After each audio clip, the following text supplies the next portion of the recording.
This case study is based upon purchase of export bill. So the scenario is exporter tenders an export bill of Singapore dollars 25,000. तो एक export bill है जो exporter के द्वारा दिया जाता है बैंक को, and different conditions are given. That is interbank rate is given, forward rate is for USD to INR is given, and USD to Singapore dollar rate is given, forward rate for that is given. Exchange margin is provided, transit period दिया गया है, interest rate दिया गया है, and question is that what rate will be quoted by the bank to the exporter and how much amount will be credited to his account in INR. So case क्या रहा होगा कि exporter के पास bill आया होगा, export bill आया है exporter के पास, एंड अब वो इसे लिक्विडाइज कराना चाहता है, एंड उसने एक्सपोर्ट बिल जो है वो अपने बैंक को दिया है. ठीक है, तो बैंक क्या करेगा, इस एक्सपोर्ट बिल को परचेज कर लेगा कस्टमर से. ओके, एंड एक्सपोर्ट के केस में आपने सिंपल सा एक चीज ध्यान रखना है कि एक्सपोर्ट की जो ट्रांजैक्शन होती है, कोई भी ट्रांजैक्शन है, उसके केस में जो मार्जिन है उसे सब्ट्रैक्ट किया जाता है. इंपोर्ट के केस में जो भी मार्जिन है उसे ऐड अप किया जाता है. ठीक है, तो बहुत से कैंडिडेट्स को ये इशू रहता है कि ऐड कहाँ होता है मार्जिन एंड सब्ट्रैक्ट कहाँ होता है. तो सिंपल ध्यान में रखना है कि एक्सपोर्ट के केस में मार्जिन सब्ट्रैक्ट होगा एंड इंपोर्ट के केस में मार्जिन जो होगा वो ऐड अप होगा. ओके, एंड यहां पर डायरेक्ट रेट जो है हमारे पास अवेलेबल नहीं है. ठीक है, यानी कि आपको INR टू सिंगापुर डॉलर का जो डायरेक्ट रेट है यहां पर अवेलेबल नहीं है. तो USD टू INR का जो रेट हमें यहां पर गिवन है, that is given to be 76.50/60 INR. Okay, ये हमारे पास बाइंग रेट है एंड ये यहां पर सेलिंग रेट है. तो सिनेरियो को यहां पर समझने की कोशिश कीजिए कि एक्सपोर्टर ने जो बिल दिया है बैंक को वो सिंगापुर डॉलर्स में है. कितने अमाउंट का बिल है ये, that is of 25,000, 25,000 Singapore dollar का ये बिल है. अब इसको क्रेडिट करना है बैंक ने, let it be XYZ bank. XYZ bank ने इसको परचेज कर लिया बिल को इससे, ठीक है, एक्सपोर्टर से. अब इसको क्रेडिट देना है. अब SGD को मार्केट में क्या करना पड़ेगा, सेल करना पड़ेगा, तभी क्या आएंगे, INR आएंगे. लेकिन SGD टू INR का डायरेक्ट रिकॉर्ड हमारे पास अवेलेबल नहीं है. ठीक है, तो सबसे पहले क्या करेंगे, SGD को सेल करेंगे, USD को परचेज करेंगे. ओके, SGD को सेल किया, USD को परचेज किया, उसके बाद USD को सेल करेंगे एंड INR को परचेज करेंगे. That will be the transaction and जो अमाउंट होगा that will be credited to the exporter account. Okay, तो यहां पर USD टू INR का कॉट हमारे पास अवेलेबल है. अब USD को हमने क्या करना है, मार्केट में सेल करना है. अब सेल किस रेट पर करेंगे, जिस रेट पर मार्केट परचेज करने को तैयार है, बाय करने को तैयार है. ठीक है, तो जो रेट यहां पर एप्लीकेबल रहेगा दैट विल बी 76.50. ओके, अब यहां पर एक चीज ध्यान में रखने वाली है कि आपको ट्रांजिट पीरियड दिया गया है 25 डेज का. 25 डेज का क्या है, ट्रांजिट पीरियड है. तो ट्रांजिट पीरियड 25 डेज का है, तो यहां पर 1 मंथ फॉरवर्ड का जो रेट है वो एप्लीकेबल रहेगा. अब USD टू INR के केस में जो 1 मंथ फॉरवर्ड का रेट आपको दिया गया है that is given to be 0.20/15. ये बाइंग रहता है एंड ये सेलिंग रहता है. सो अगर आपका सेलिंग ज्यादा हो बाइंग से तो करेंसी क्या रहती है, प्रीमियम पर रहती है. लेकिन अगर आपका सेलिंग कम है बाइंग से तो करेंसी क्या है, डिस्काउंट पर है. एंड इस केस में क्या है, करेंसी क्या है, डिस्काउंट के ऊपर है, क्योंकि आपका जो बाइंग रेट है वो ज्यादा है किससे, सेलिंग से. जो फॉरवर्ड पॉइंट्स आपके बाइंग के ज्यादा है सेलिंग से, तो करेंसी क्या है, डिस्काउंट के ऊपर है.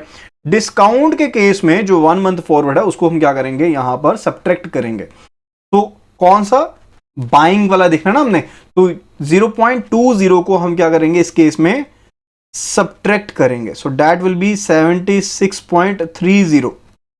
ओके, जो USD टू INR का आपके पास रेट आया है कि आपने इंटर मार्केट में, इंटर बैंक मार्केट में जो USD हैं उनको क्या करना है, सेल करना है. ठीक है, किस रेट पर सेल करेंगे, जिस रेट पर मार्केट खरीदने को तैयार बैठी है. ठीक है, 76.30 के ऊपर मार्केट जो है इन्हें परचेज कर लेगी एंड आपने उसको सेल कर दिया.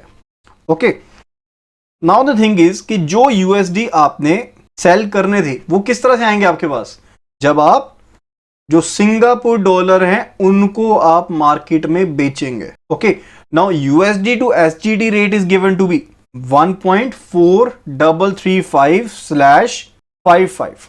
ओके, ये प्राइस यहां पर आपको दिया गया है। अब ये आपका क्या है, बाइंग है, ये आपका सेलिंग है। सिनेरियो को याद में लेकर आइए, माइंड में लेकर आइए कि आपने क्या करना था, एसजीडी को सेल करना था।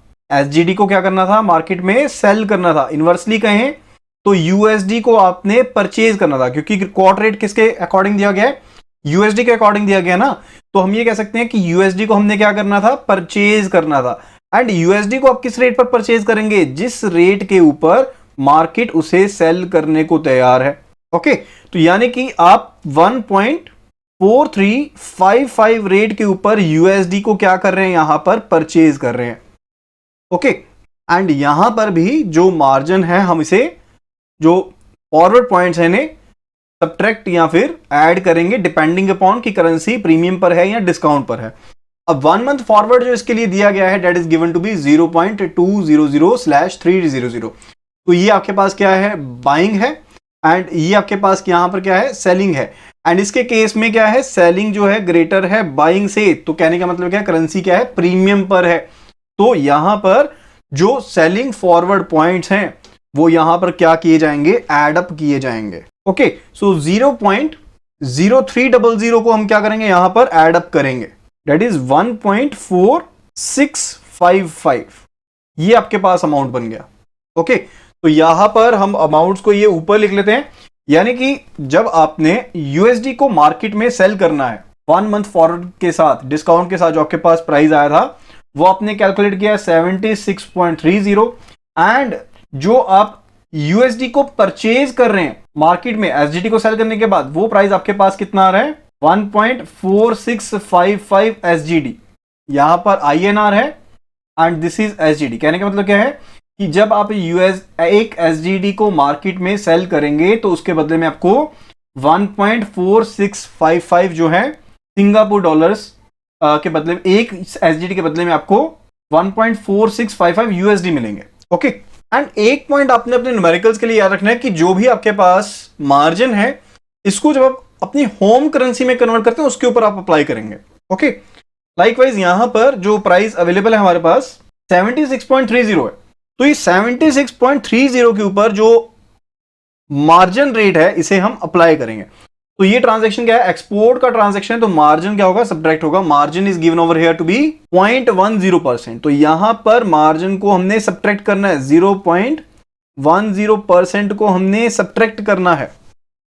Okay, it means to be 76.3 minus 0.1%, that is 76.2237। And इसको नियरेस्ट पॉइंट पर हम राउंड ऑफ कर लेंगे, वी कैन से 76.2225। नाउ हमारे पास यूएसडी टू आईएनआर का 1 मंथ का रेट है, दैट इज 76.2225। एंड इसी तरह से हमारे पास यूएसडी टू एसजीडी सिंगापुर डॉलर का भी प्राइस है, दैट इज 1.4655। इसे भी हम राउंड ऑफ कर सकते हैं to the nearest, that is 50। Okay, तो यहां से हम कौन सा रेट कैलकुलेट करेंगे, एसजीडी टू आईएनआर का क्रॉस रेट कैलकुलेट करेंगे। तो एसजीडी टू आईएनआर जो क्रॉस रेट होगा, that will be equal to 76.2225 as per chain rule. Cross rate calculate करना है, divided by 1.4650, that is equal to 76.2225 divided by 1.4650, that is 52.0290। ये price आपके पास आया है। ओके, अब ये अमाउंट है जो कि कस्टमर को कॉट किया जाएगा। तो फर्स्ट क्वेश्चन यहां पर सॉल्व हो गया कि क्या रेट कॉट किया जाएगा, 52.0290 जो है रेट यहां पर कॉट किया जाएगा। एंड इसे नियरेस्ट पॉइंट पर हम राउंड ऑफ कर सकते हैं, दैट इज 75। ओके, तो ये प्राइस कॉट किया जाएगा। एंड फर्दर जो अमाउंट क्रेडिट किया जाएगा, क्योंकि यहां पर हमें इंटरेस्ट रेट भी दिया गया है, यानी कि जिस अमाउंट के लिए, अब हमने क्या किया, अमाउंट क्रेडिट कर दिया, लेकिन उसके ऊपर जो इंटरेस्ट है उसे सब्ट्रैक्ट करके क्रेडिट करेंगे ना। तो 25,000 का आपका टोटल ट्रांजैक्शन है, 52.0275 इंटू 25,000। क्वेश्चन के फर्स्ट लाइन में लिखा गया सिंगापुर डॉलर कितने थे, 25,000 थे। तो इसको हम मल्टीप्लाई कर देंगे 25,000 के साथ, ठीक है। तो यहां पर जो हमारे पास प्राइस आ गया, टोटल प्राइस होगा डेट विल बी 1300,687.5, ये अमाउंट हमारे पास आया। लेकिन इसके ऊपर इंटरेस्ट भी चार्ज किया जाएगा एट 11%। तो यहां पर इसे सब रिवर्ट कर देते हैं, क्लियरली आपको हो जाएगा यहां पर। सो जो टोटल अमाउंट बना हमारा बना यहां पर 1300,687.5 माइनस 11% जो इंटरेस्ट है, ठीक है, वो आपने सब्ट्रैक्ट कर देना है। कितने दिनों के लिए? 25 डेज का यहां पर आपने इंटरेस्ट जो है वो सब्ट्रैक्ट करना है।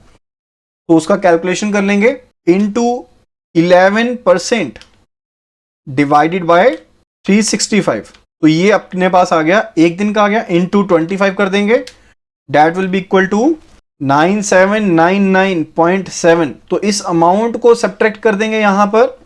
सो 1300,6875.5 माइनस 9799.7। तो नेट अमाउंट जो पेएबल होगा to the customer, to the exporter, that will be 12997075.8। Okay, so that will be the case.